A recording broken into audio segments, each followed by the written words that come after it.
The little Jewish guy. Yeah. Good morning. I want to welcome you to the committee hearing. Today is Wednesday, May 21st. It's the Housing, Community, and Economic Development Committee. We have several items that we will move quickly. I'm happy to be joined by the council president, my friend Eric Garcetti. We do not have a quorum, but we're going to start. So what I want to do, Mr. City Attorney, I think we will act on the items that I consider consent calendar items. And when we get another member, and I'm hopeful that shortly Ms. Perry will come, and then we can just move them all in one swoop. That's fine, sir. As Tom Laban says, boom, boom. Can we boom, boom? You may boom boom. Okay, so with that said, Ms. Barclay, let's go with item number 3, please. Good morning, Meg Barclay with the CLA's office. Item number 3 are reports from the Community Redevelopment Agency and the City Administrative Officer relative to CRA land acquisition fund allocations for the acquisition of a city-owned parcel located at 5975 Southwestern Avenue. Okay, so as a communique from the chair, we'll adopt the CRA report on item 3. Item 4, please. Item 4 is a report from the CRA and the Chief Legislative Analyst relative to acquiring city-owned property at 3685 South Vermont Avenue. As a communique from the chair, we'll adopt the CLA report on item 4. Item 5. Item 5 are reports from the CRA and the CAO relative to a land acquisition fund allocation for the acquisition of parcels located on the 8400 and 8500 blocks of South Vermont Avenue. Okay, so on item 5, we will adopt the CAO report as a communique from the chair. Item 6. Item 6 is a report from the CRA relative to extending the term of the Master Cooperation Agreement with the Los Angeles Housing Department for the city's Affordable Housing Trust Fund. In fact, before I act on that, who's here from the CRA? Now,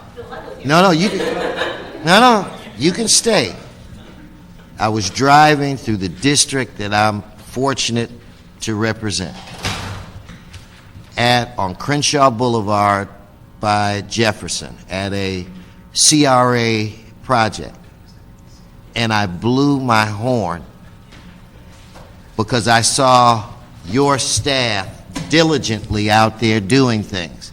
I had to blow my horn 3 times before they recognized it was me. So when you go back, I think you want to tell them to always be on the lookout because I'm everywhere. Okay.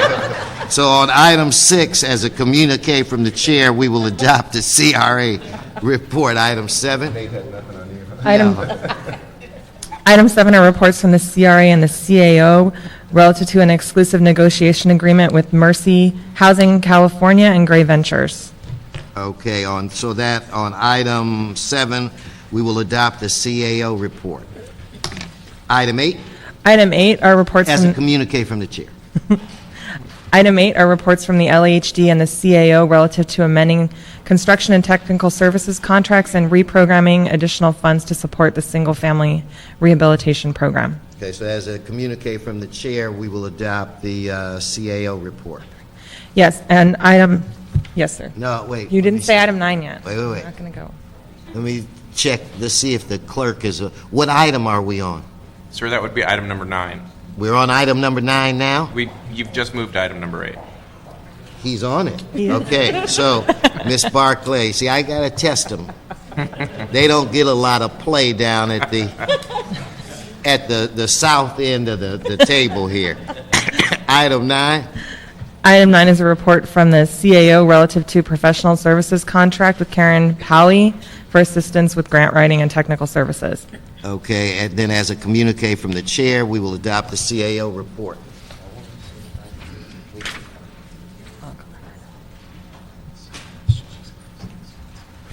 Okay, I've been informed that we have to go back to item 3 the chair erred and said as a communique from the chair, adopt the CRA report, and it should have been a CAO report.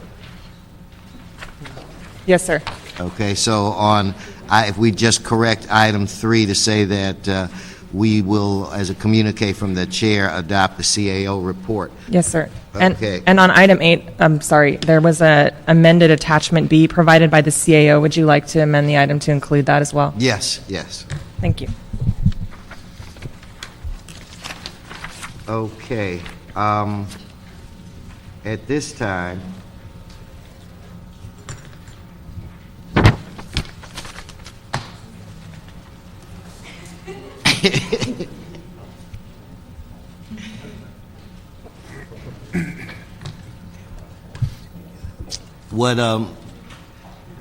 this is called stalling. So for those of you that couldn't quite figure, and it worked. Everybody, let's give Councilwoman Perry a round of applause. Yeah. Yeah, I tell you, it was that perfect timing. We've just been joined by my very dear friend from the 9th District, Jan Perry. So at this juncture, we do have a quorum. So on items 3 through 7, we'd like to change the action from a communique, or 3 through 9, right? Yes, sir. We would like to change the action from a communique to the chair to a vote of this committee. So without objection, that will be the order. That brings us to items 1 and 2, which are appointments by the mayor to the Housing Authority. So at this point, if I could ask both of our commissioners to be Margarita Carr and Alicia Maldonado to come forward.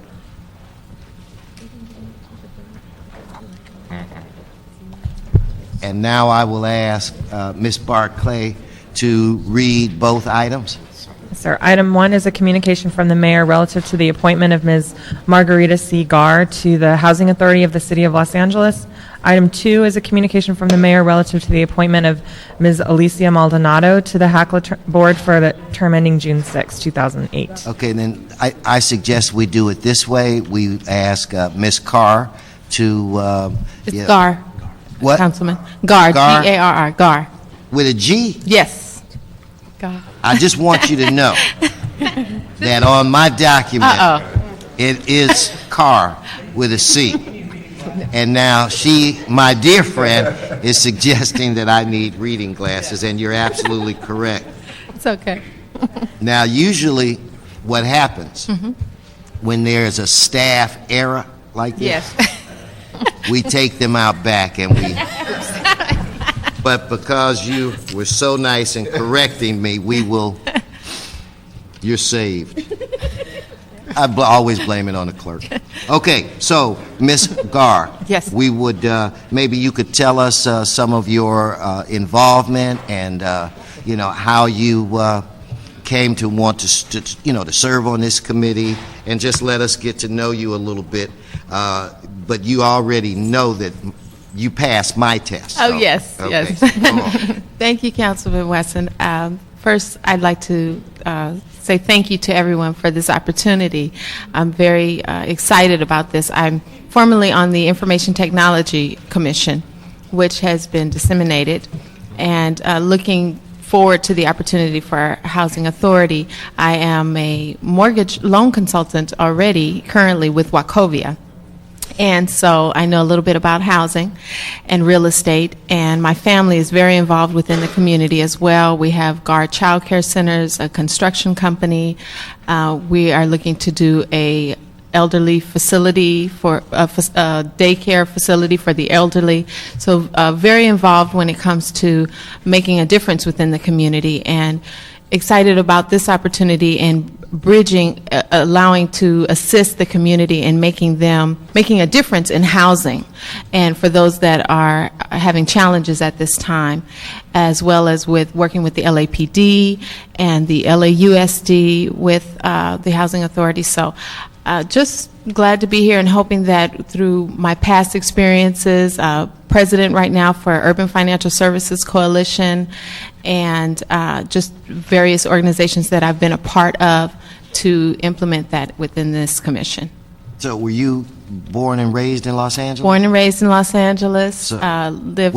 Just because we have a council colleague that will always ask this question. What high school did you go to? I went to Palisades All right. High School. You got that? I don't know. I was just feeling the waves. Right? Dolphin. No.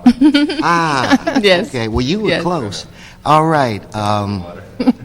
Now, Ms. Maldonado. Yes, and thank you, Chair Wesson and members of the committee. And my background basically is I was born and raised in Fresno, came to Los Angeles about 25 years ago. And from the beginning of my professional career, I was started off as a reporter in television and was always engaged in community issues. And then I came to Los Angeles after spending about 10 years in media. Came to Los Angeles and worked for MALDEF, the Mexican American Legal Defense and Educational Fund, and did a lot of community outreach work, some public policy work, very involved in community issues, specifically in the Latino community, but also for other underserved communities in Los Angeles. Went to work for the public affairs firm of Rose and Kindle. I think most people here are familiar with that firm. Did a lot of community outreach work there as well, also some media relations, community relations, and that kind of thing. I am currently opened my own business. I opened it in January of this year. And I'm focusing on social issue-related kinds of clients. That was my goal when I went out on my own, is to try to focus on social issue-related programs. And one of my clients right now is LA Family Housing, and so I've been doing some work with low-income, very low-income homeless individuals and chronically homeless individuals, and it's been really interesting for me to kind of get a closer look at that issue. I find it very interesting, very challenging, and a very important issue for us to address. And so I hope to be able to kind of put in some of my experiences into helping move the Housing Authority forward. I know they have some very laudable goals that they're trying to reach in the next few years. Well, Mr. President and Ms. Perry, I had the opportunity to spend a few quality minutes with Ms. Maldonado last week, was it? Yes. And in the company, I'm trying to remember, was it Mockingbird? Yes. Hey, I still got it. And, I mean, she was very impressive. And it just shows that this world is really a small world. One of my best friends and most loyal supporters when I was Speaker of the California State Assembly was a young lady from the Fresno area named Sarah Reyes, who was in the news business herself, and she served as an intern under Ms. Maldonado. So we're related to her. I absolutely have no questions at all, and I made a side deal earlier with Ms. Gar, so I've You got her name right? what she told me without any pressure that my grandson was the most attractive baby she'd ever seen in her life, and I said, you have my support. So are there any other questions? I just have one Mr. quick one. Garcetti. I'm reading this in strong support of both of these, and they're great appointments, and congratulations. I just wanted to ask one thing, Ms. Maldonado. So in terms of the interaction with LA Family Housing and we fund now some housing construction through HACLA vouchers and some other things. Have you asked anybody to look at that just to make sure there's no conflicts there? Yes. Okay. And actually, my contract is supposed to end this month. Okay. I know we're talking about possibly extending it, but I don't know if that's going to happen. Okay, but we've got that ruling. Thank you. Okay, so without objection, we will recommend that Ms. Maldonado and Ms. Gar,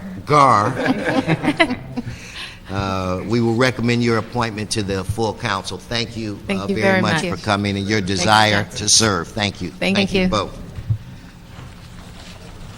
Okay.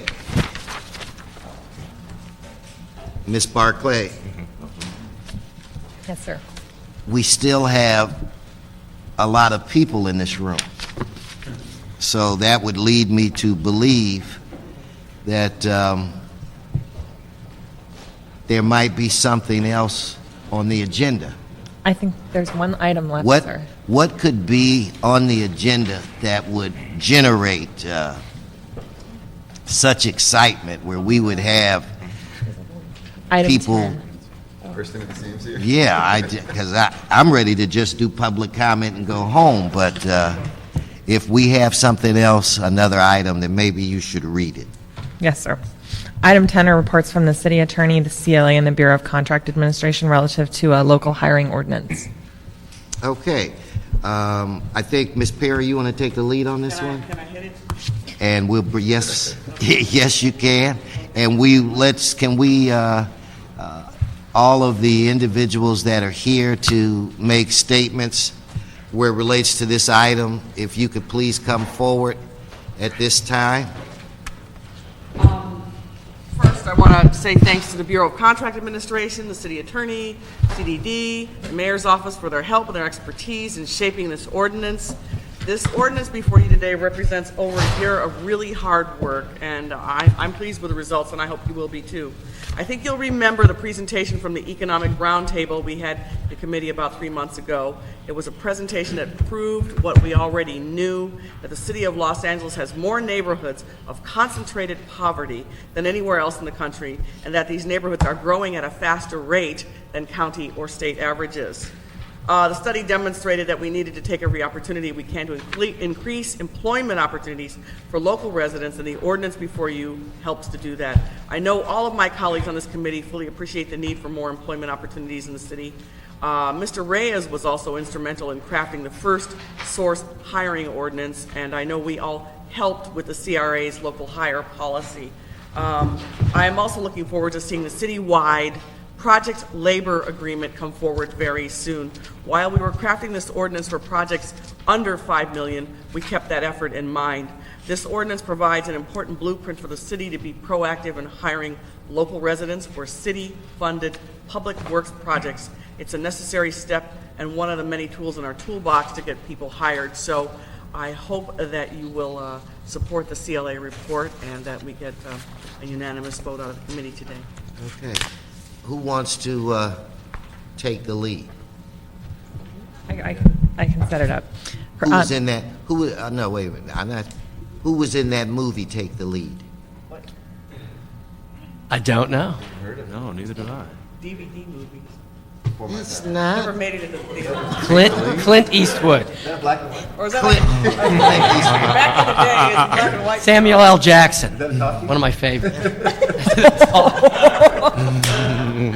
Antonio Banderas. Ah, okay. That's right. That's right. The dance movie. Dance movie. That's it. There's a lot of dance There were a lot of movies. them. Yeah, but Antonio Banderas, it's only one. Trivia. And my friend and former president, my friend and president says, was it a talking?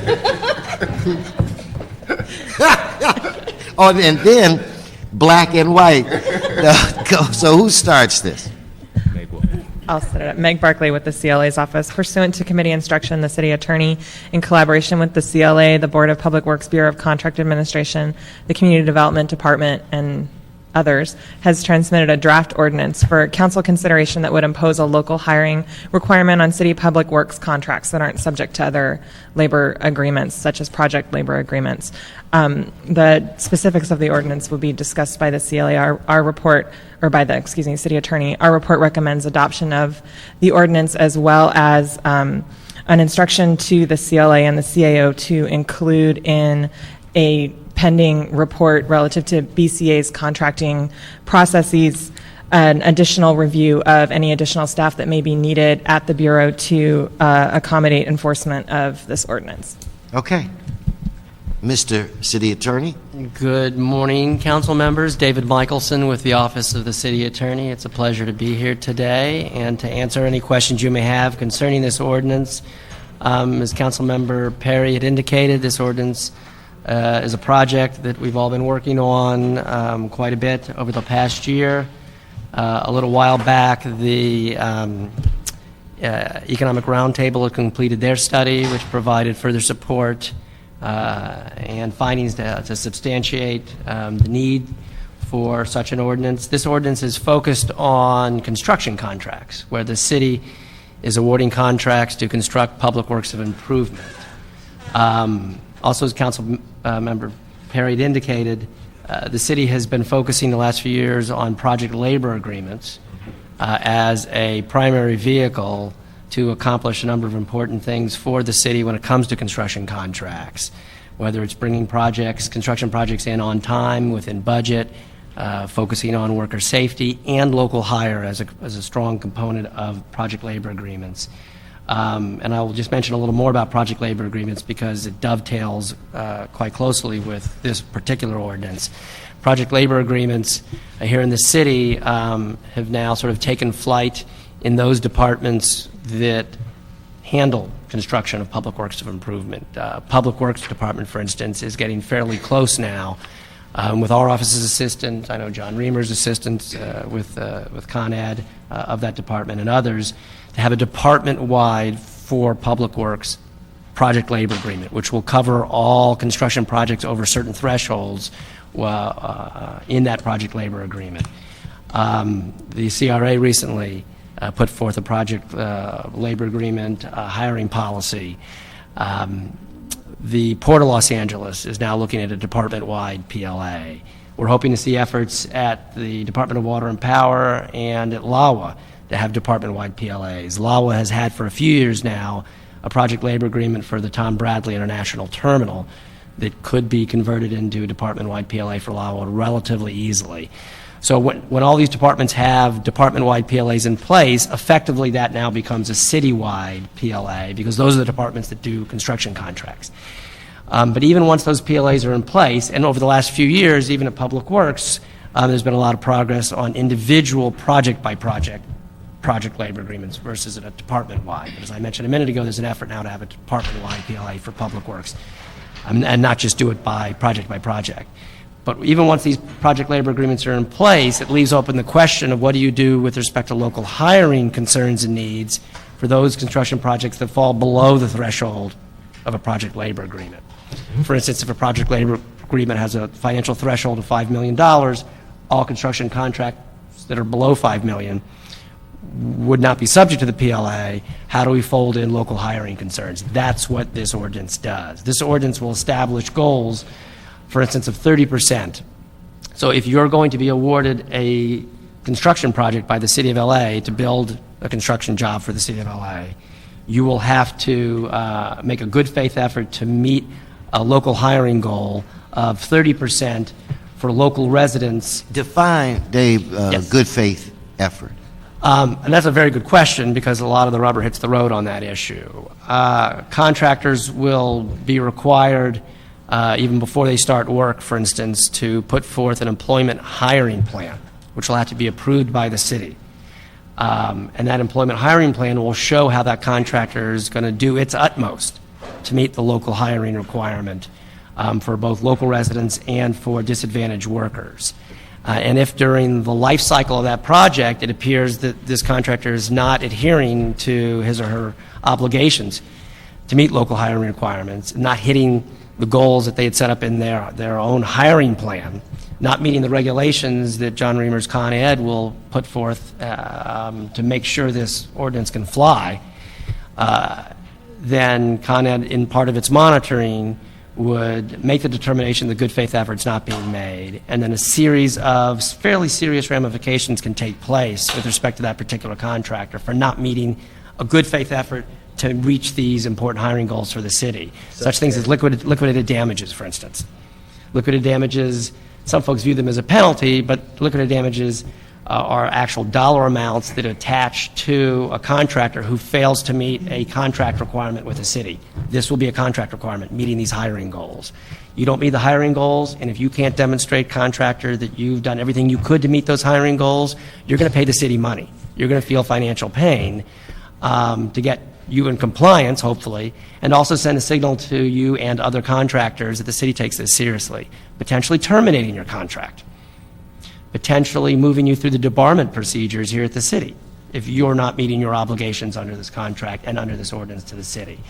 So there's a host of sort of ramifications that can be brought to bear for a contractor that doesn't take this seriously. But they are goals, and there will be occasions where a contractor or two may have a hard time meeting a goal for certain reasons, and if they can demonstrate they've done their very best and they've gotten as close as they could, then these ramifications probably would not come their way.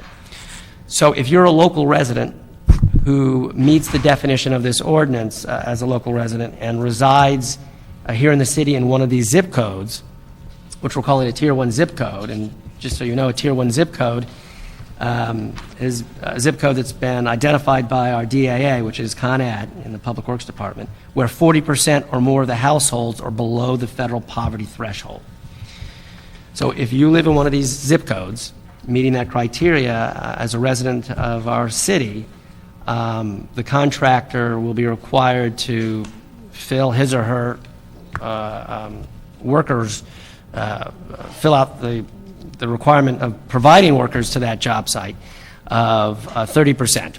So 30% of those workers need to meet that requirement of a local resident living in one of these zip codes.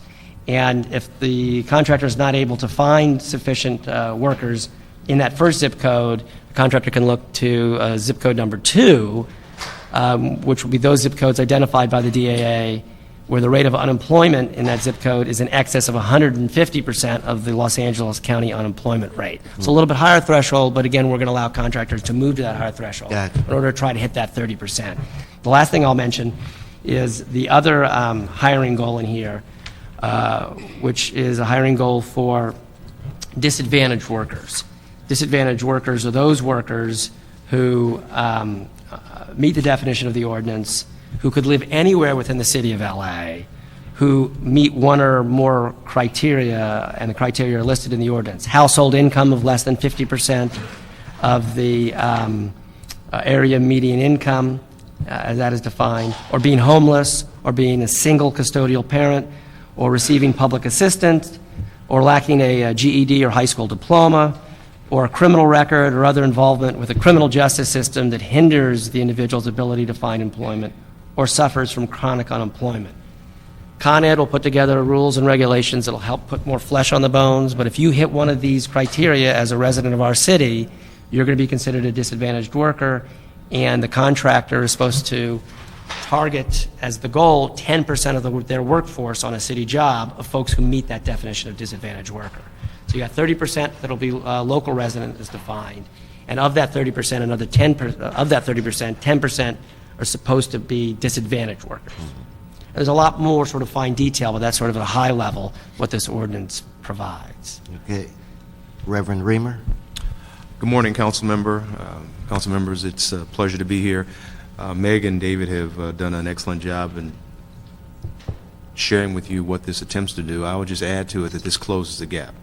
Clearly, the city leaders, council and the mayor, have stated that they want us to provide opportunities for men and women through the contracting mechanism. The project labor agreement has taken us a long way. This takes us the rest of the way. We've done a fairly decent job in making sure that we have consistency in the language so that it does not confuse the contracting community. Language that you will find in your project labor agreements with respect to identifying certain groups, requirements, criteria. We have worked very hard to maintain that language in this local hiring agreement. So we're comfortable that this will be successful.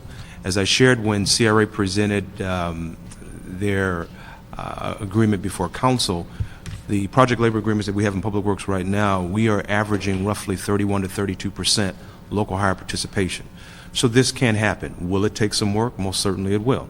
And we recognize that it's going to take the city family, the contracting community, the building trades as well. We're going to need everyone to step up to the plate and make this happen. I had a conversation with a gentleman yesterday.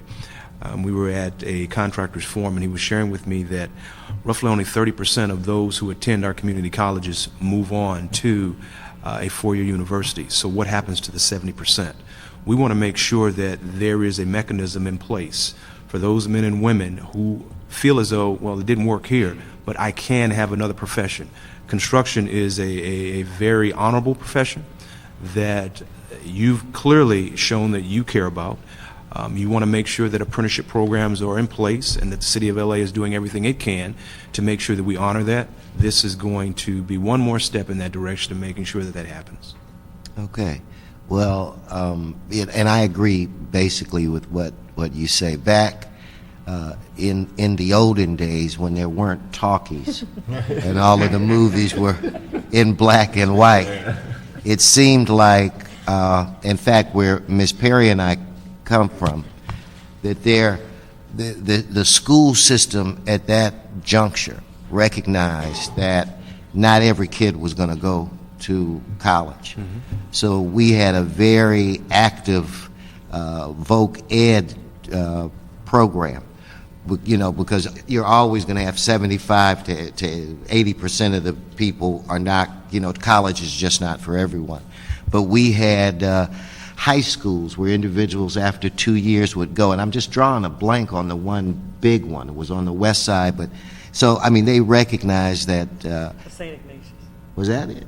No, it wasn't St. Ignatius. That's where you went. No, I went to Benedictine. St. Ignatius used to beat us in football every now and then. But Adams. anyway, they was. It was John Nah, Adams. was it? Yes. Could have been. Okay. But it could have been. I didn't go there. But no, they recognized that that was a need. Sure. And so there were programs, you know, that could put youth on a career path. Yes. Where you would get good quality jobs. And they were in areas like construction and auto repair and carpentry and a lot of things. And it's unfortunate. I mean, you see us doing some of that now, but it's unfortunate that we don't do more. And I think we do have a moral obligation to make sure that every body has an opportunity and can see the light at the end of the tunnel. So with that said, now Larry, as a rep from the mayor's office, did you want to say anything, or just I can say your name so that your boss will know that you're here? Larry's here. Tall Larry is still, anybody listening from the mayor's office, Tall Larry is here. He's smiling. He is smiling, and he's doing, he's working the room in the back. Okay. Handing out business cards. Handing out business cards. Now, Ms. Perry, did you have any more questions, Mr. President? Nope, all four. Say go Benedictine. Okay. Remember, we'd had that big football game on Thanksgiving Day, and Benedictine would be there with regularity. And then they go fight in the parking lot afterwards. No, no, we didn't. Only a very few. Okay, then, without objection, we will approve the draft ordinance, the CLA report, and note and file the BCA report. And I want to thank everybody for coming. Thank you. Thank you. And as, Good work to you, and good work, Ms. Perry. yeah, as a parting comment, the city attorney's office would like to thank Councilmember Perry's office, Councilmember Parks' office, and their staff. They've been very instrumental in guiding us through this process and helping to put flesh on the bones here. Well, So she comes from, again, Cleveland, Ohio, and she knows how to get things done. Okay? Orange.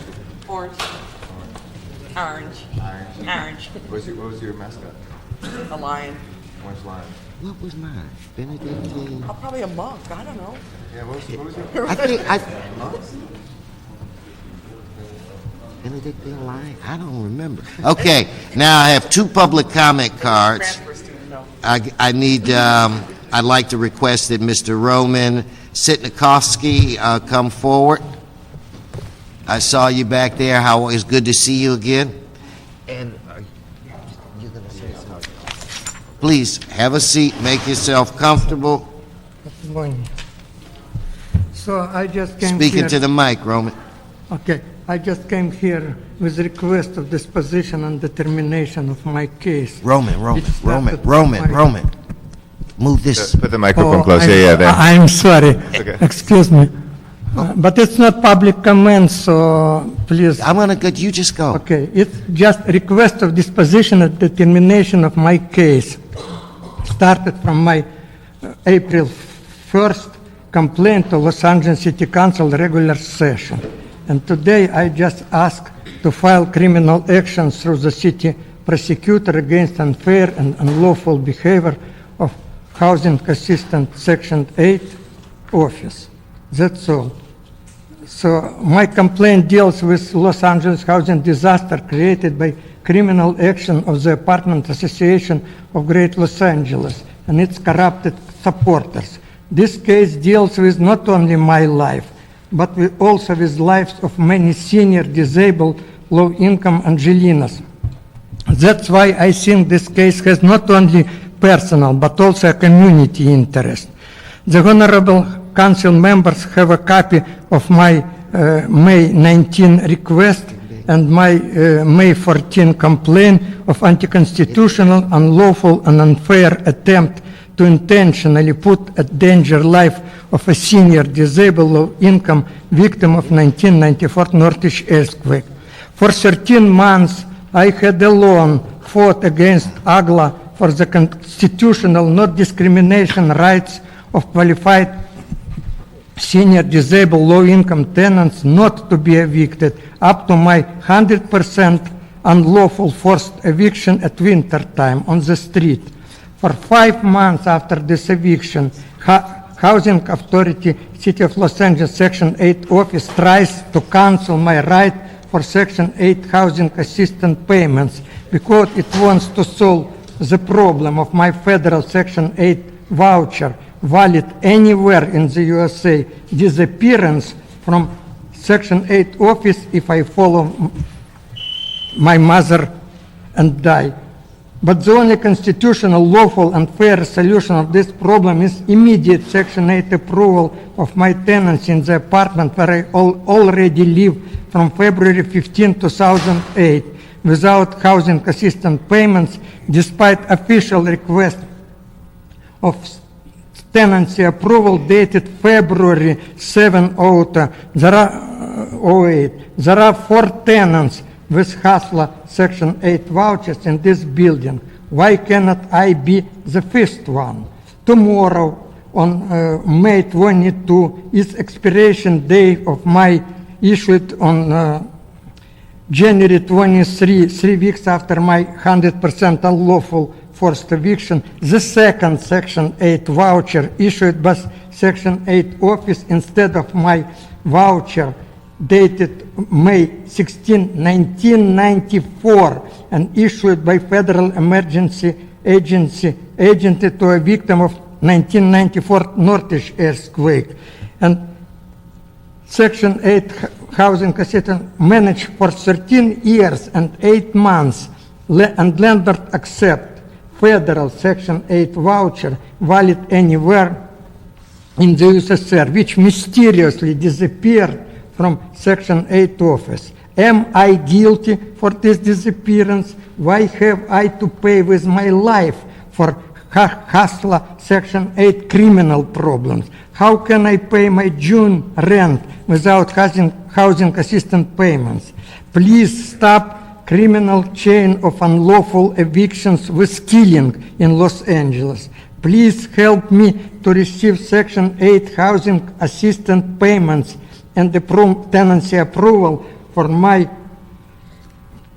payment for my June rent with housing assistance payments reimbursement for past 5 months of the mockery in housing Section 8 office. That is why I ask the city prosecutor to file criminal actions against housing assistance of City of Los Angeles Section 8 office after proper determination of Los Angeles City Council and its Housing Committee and Economical Development Committee. Thank you for your attention. Okay, Roman. Now, when I met you the first time, you said you were 74 plus. Absolutely. Did we get to 75 yet?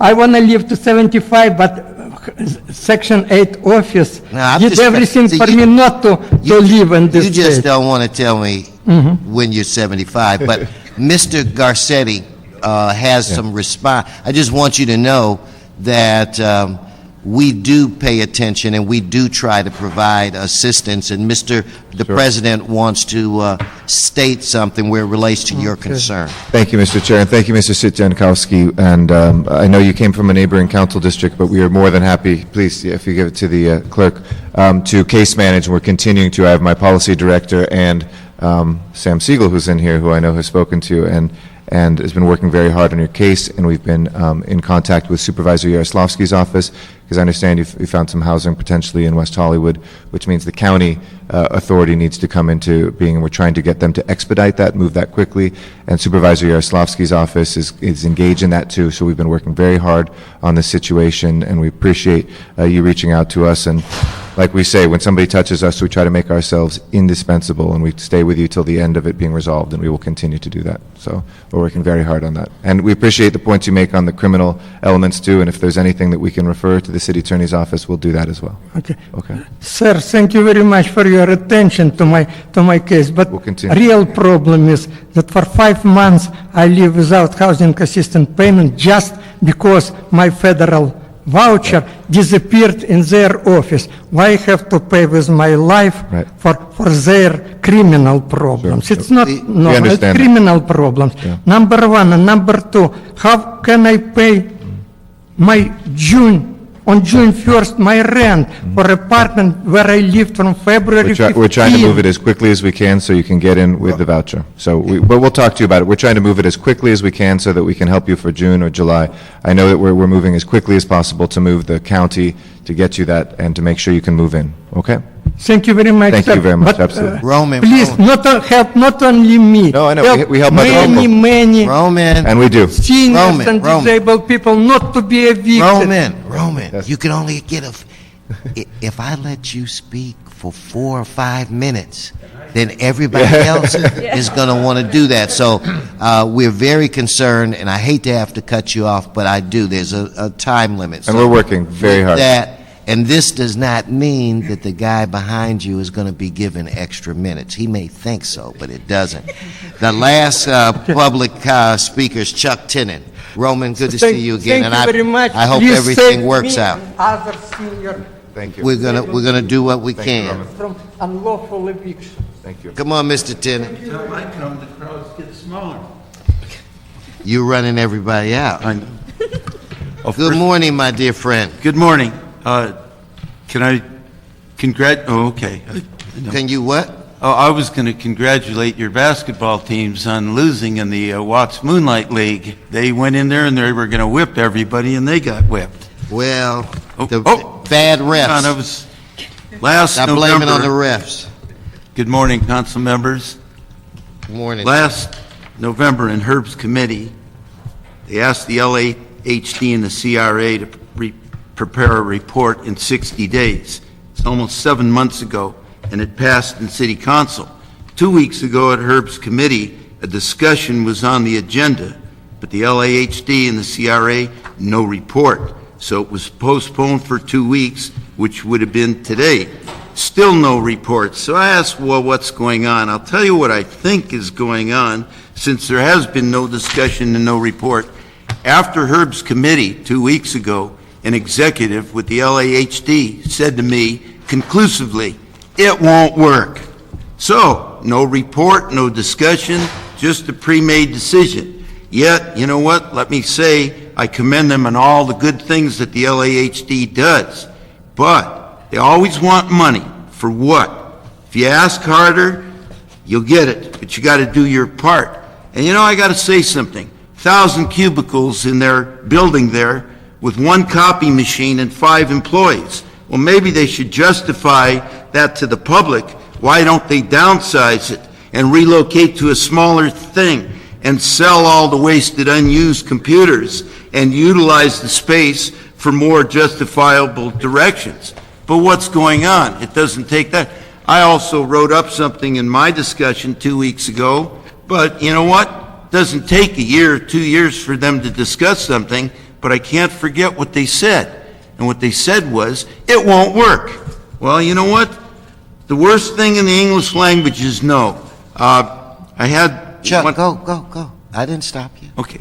I had one other thing on that, and I wanted Eric Depends to on know how this. long it is. All right, I'm getting there. Janice Hahn's doing a 100-word essay contest on Stop the Violence, We Can All Live in Peace. This contest is open to all kids. All the monies coming from that are going to go into another project which will fund the youth programs. I hope the mayor's office gets involved. Everybody's excited about it, and they're going to come up with a music project. It's to raise funding for the youth programs and her gang intervention, and to encourage kids to walk a straight line, who are the future of our communities. And it's to send a powerful message in the prevention of gang violence. The music project, I've talked to Andre Crouch, I've talked to a lot of the police captains, they all love it. I hope Eric Garcetti plays the piano on it. And the final thing... Wait a minute now, Chuck. The final Wait thing... a minute, wait. Now, it's always a pleasure to see you. And you always have a prepared script, I'll call it. Now, you knew darn well that that was more than 2 minutes. I know. I mean, usually you come in and everything's at 2 minutes. Now, I've given you extra time. You did. Okay, so... Can I ask you one thing? One thing. The parking violation thing, where people take up 2 spaces in the city-owned public parking. You and Tony Cardenas pushed it through. Wendy Gruhl pushed it through. It went to Bernard Parks' committee. You know what? What a way to generate money without asking the people for more, to discourage the offenders for taking up 2 spots with a $50 fine and open up more parking. Chuck. And this city will get... Chuck. I said too much. Have you heard anything on Chuck. Miss Barclay, is there any more business that is before this committee? No, sir. Then this committee is adjourned, so